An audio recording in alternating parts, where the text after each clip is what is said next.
Hidup realistis dan ambisi. Ya, itu judul video ini. Ini video pertama kali aku video panjang gitu ya. Dan aku ngerekamnya jam 5 subuh. Kenapa ya? Karena belum tidur aja dan aku harus bikin skripnya dan ya skripnya masih berantakan. Jadi beberapa aku singkat poinnya aja, nanti bakal aku jelasin spontan.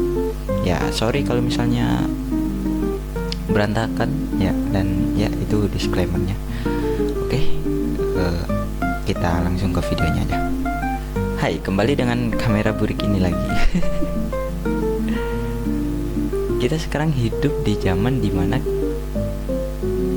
orang bisa nuntut lu untuk sukses, padahal lu juga gak tahu orang itu siapa gitu.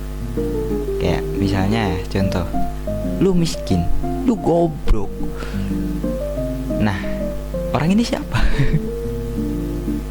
Ya, kalian tahu lah pasti. Terus sebenarnya itu juga nggak salah. Itu ya bagus banget buat tamparan soal realitas yang ya kita miskin, ya berarti goblok atau nggak mampu. Ya, itu bagus sih. Tapi di sini aku mau bahas pandanganku tentang kehidupan. Jadi ya konteksnya mirip, cuman konteksnya nggak kayak gitu, tapi mungkin versi ya kata lah, intinya versiku lah. Tapi sebenarnya aku mungkin masih terlalu muda ya buat bahas ini ya. Umurku masih 19 tahun, masih banyak banget kegagalan, masih naif lah memandang dunia. Tapi aku pengen share pengalaman aja gitu. Menurutku hidup gak punya uang sebenarnya gak seburuk yang kita bayangkan gitu. Jadi ya awalnya aku mau cerita lah. Kemarin ya, ada kali minggu kemarin lah mungkin. Nah, itu aku dan keluarga aku itu gak punya uang. Ya, ada uang sekitar 10.000 mungkin ya, sampai ya 10.000 atau 20.000 gitu. Nah, itu buat 3 hari survive. Kenapa 3 hari? Ya karena 3 hari lagi ada kerjaan gitu. Tapi ya nungguin itu kan gimana. Nah, kan gak bocok akal ya, 10.000 buat 3 hari. Nah waktu itu bagusnya itu diakalin sama ibuku. Jadi waktu itu kita masih punya singkong, dan singkong itu juga dikasih sama orang. Nah, 10.000-nya itu buat beli lauk atau tempe lah, sama bumbunya gitu, dan singkong pengganti nasi. Itu lucu banget. Dan ya kita di waktu itu masih bisa ketawa ketiwi dengan keadaan kayak gitu. Ada lagi satu yang lucu. Kita itu pernah punya beras, maksudnya cuman punya beras dan nggak ada lauk sama sekali, nggak ada uang sepeser pun gitu. Cuma punya beras, cuman itu. Nah, itu tau gak, tepung apa, beras itu dibikin tepung, digeplak-geplak gini sampai jadi tepung, terus dikasih air,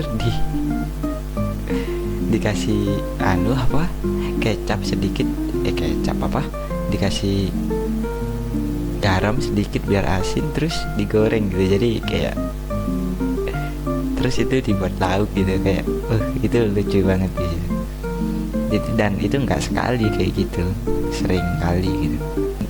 Yang ku maksud adalah kebahagiaan kita sebenarnya itu bukan terletak pada faktor eksternal kayak uang atau hal yang bersifat di luar gitu. Kebahagiaan kita itu terletak pada jiwa dan pikiran kita, kalau kalian paham gitu. Marcus Aurelius pernah bilang gitu, kebahagiaan hidup kita tergantung pada kualitas pikiran kita gitu. Artinya adalah kebahagiaan itu bukan tentang berapa banyak uang yang kita punya, tapi bagaimana cara kita memandang hidup itu sendiri gitu. Nah, aku mau cerita lagi. Sebelum ini aku pernah kena tipu gitu, sekitar ya 7-8 juta kalau nggak salah. Itu buat daftar ke bandara bagian admin. Waktu itu aku pengen daftarin diri. Nah, lama nungguin berapa lah gitu kan, udah transfer dan habis itu orangnya hilang gitu aja kan, anjing gitu. Tapi ya anjing gitu ya.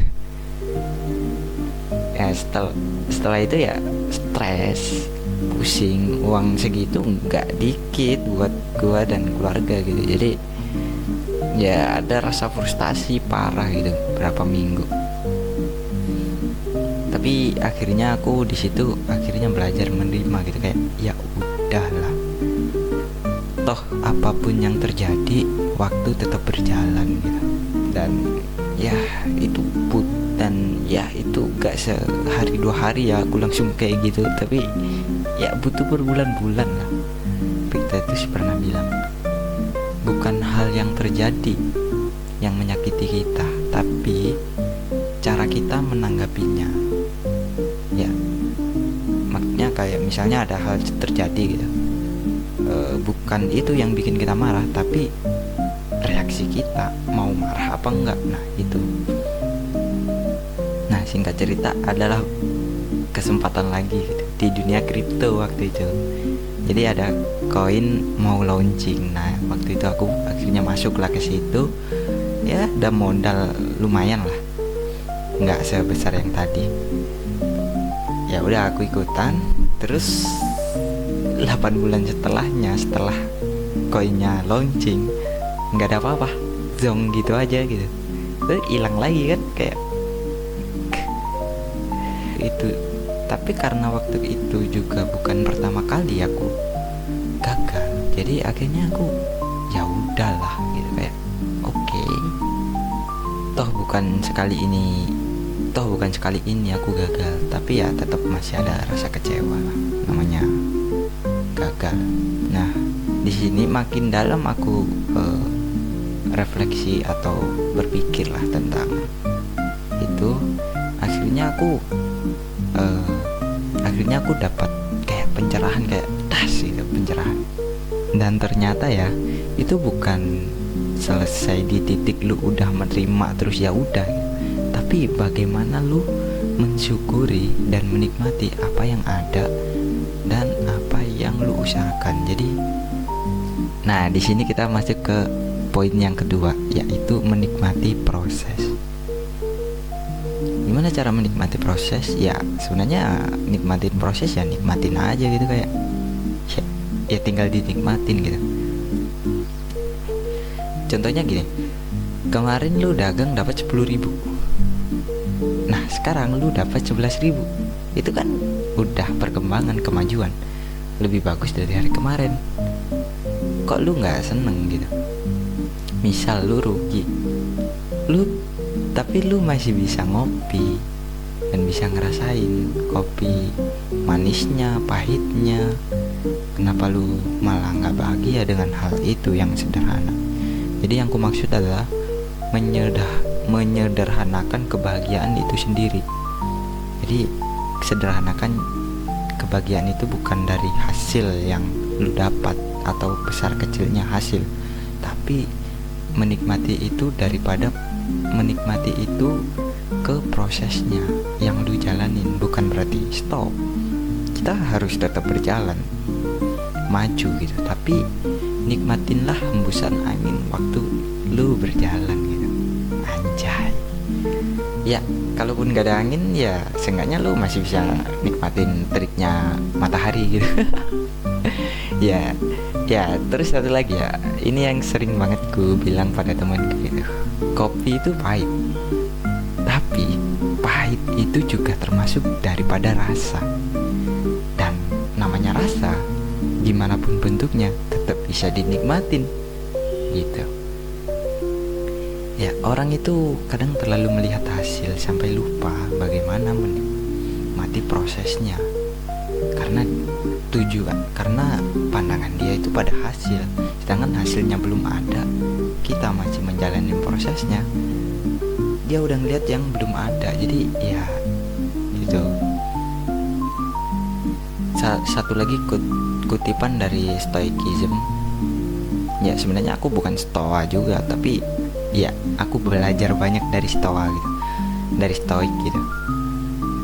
satu lagi kutipannya, jangan pernah berharap dunia berubah sesuai keinginanmu, tapi rubahlah dirimu agar sesuai dengan dunia. Dan itu menyentuh anjir waktu itu. Dunia.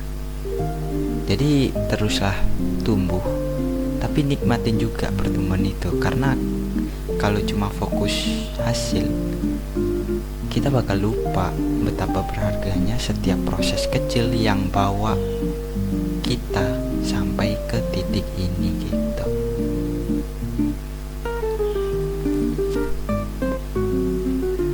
Jadi ya nikmatinlah apa yang ada gitu. Jangan terlalu berangan-angan ke depan, karena kita nggak bisa prediksi masa depan itu sendiri.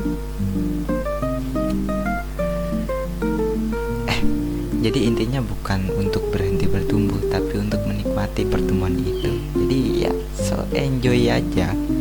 Misal lu sekarang sakit, ya semoga lu sembuh lah. Tapi ya seenggaknya lu sakit masih bisa nonton YouTube, masih bisa berpikir, masih bisa have fun gitu aja. Santai aja lah. Dan ya gitu. Ya gitu aja guys ya. Itu share pengalaman kecil, dan ya gak tahu ini viewsnya bakal berapa, paling gak ada yang nonton juga. Ya udahlah, thank you, dah.